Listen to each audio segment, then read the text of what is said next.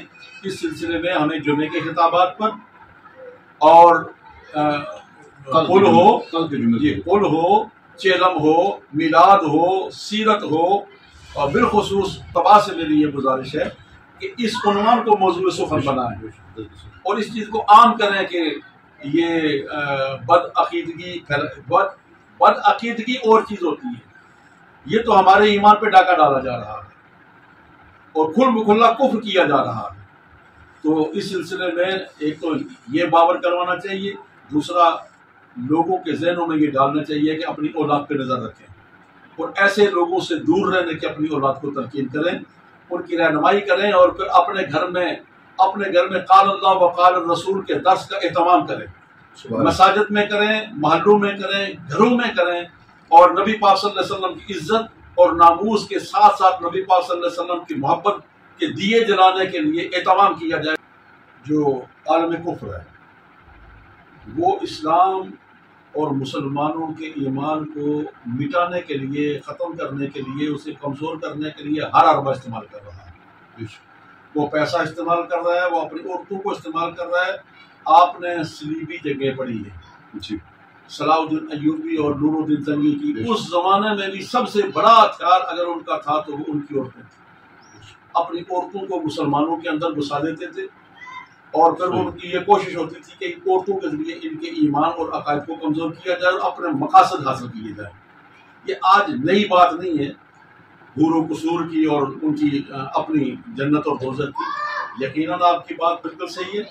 یہ تمام ان چیزوں کا مقابلہ اسی صورت میں کیا جا سکتا ہے کہ تمام دنیاوی حور و قصور، تمام دنیاوی جنتیں اور یہ مال اور دولت، یہ درہم و دینار، ان سب سے بڑھ کے نبی پاک صلی اللہ علیہ وسلم کی زبان اقدس سے فرمائی ہوئی وہ حدیث جس میں میرے آقا رسول اللہ صلی اللہ علیہ وسلم فرماتے ہیں لا یؤمن احدکم حتی اکون احب الیہ من والدہ وولدہ والناس اجمعین، جب تک کوئی بندہ اپنے باپ سے بڑھ کر، اپنی اولاد سے بڑھ کر، اپنے مال سے بڑھ کر، اپنی دولت سے بڑھ کر، ساری دنیا کے کائنات کے لوگوں سے بڑھ کر مجھ محمد الرسول اللہ سے محبت نہیں کرے گا، وہ مومن ہو ہی نہیں سکتا۔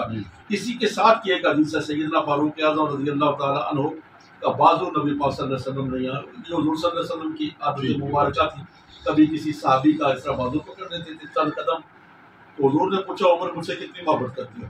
یا رسول اللہ ماں باپ سے بڑھ کے کرتا ہوں، اولاد سے بڑھ کے کرتا ہوں، مال سے بڑھ کے کرتا ہوں۔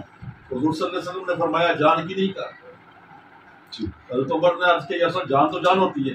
حضور صلی اللہ علیہ وسلم نے فرمایا پھر جب تک جان کا نہیں کہو گے نا کام نہیں بنے گا۔ تو سیدنا فاروق اعظم رضی اللہ تعالیٰ عنہ ہاتھ جوڑ کے عرض کرتے ہیں یا رسول اللہ صلی اللہ علیہ وسلم اب عمر اپنی جان سے بھی زیادہ آپ سے محبت کرتا ہے۔ تو حدیث کے الفاظ ہیں الآن یا عمر، بات اب بنی ہے نا اے عمر، اب ایمان جو ہے وہ مکمل ہوا۔ صحابہ کے لیے ہماری زبان سے تو یہ کہنا مناسب نہیں ہے، اب بات پکی بنی ہے۔ تو حضرت عمر فاروق رضی اللہ تعالیٰ عنہ بھی جب تک اپنی جان سے زیادہ حضور کو محبت حضور سے زیادہ نہ کریں تو بات نہیں بنتی ہے۔ ہم تو 15ویں صدی ہجری میں رہ رہے ہیں، تو اب یہ تمام چیزیں ثانوی حیثیت اس وقت ہوں گی جب تک ہم اب خود، اپنی اولاد، اپنے بچے، ان کو نبی پاک صلی اللہ علیہ وسلم، آپ کی اولاد، آپ کی آل پاک، آپ کی ازواج، ان سب سے محبت دین کا حصہ نہیں بنائیں گے۔ ایسے ذہن اپنے بچوں کے ہم تیار کریں کہ ممتاز قادری بنیں، ایسے ذہن ان بچوں کے بنائیں کہ جب نبی پاک صلی اللہ علیہ وسلم کی عزت اور ناموس کی بات آئے تو نہ وہ جیروں سے ڈریں، نہ وہ ان کے اوپر کوئی خوف ہو، نہ ان کے اوپر کوئی ڈر ہو، بلکہ وہ نعرے بلند کرتے ہوئے کہیں یا رسول اللہ صلی اللہ علیہ وسلم میری جان بھی حاضر ہے، میری جان بھی حاضر ہے۔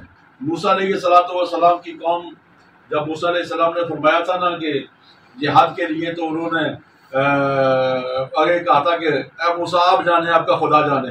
تو نبی پاک صلی اللہ علیہ وسلم نے ایک جہاد میں جب نبی پاک صلی اللہ علیہ وسلم نے اپنے صحابہ سے فرمایا نا کیا تم موسیٰ کی قوم جیسا مجھے جواب دو گے؟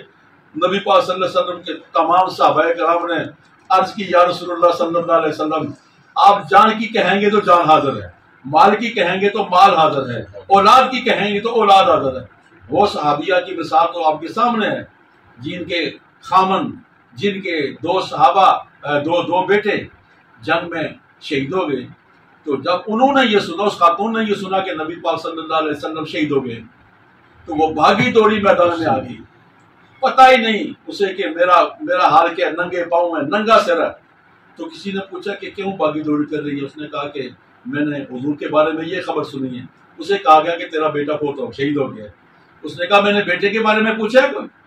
اور آگے جاتی ہے تو کسی نے کہا کہ تیرا دوسرا بیٹا شہید ہو گیا۔ اس نے کہا میں بیٹے کے بارے میں نہیں پوچھ رہی ہوں، میں تو اپنے آقا کے بارے میں پوچھ رہی ہوں۔ اور آگے جاتی ہیں تو کسی نے کہا کہ آپ کے خاوند شہید ہو گئے۔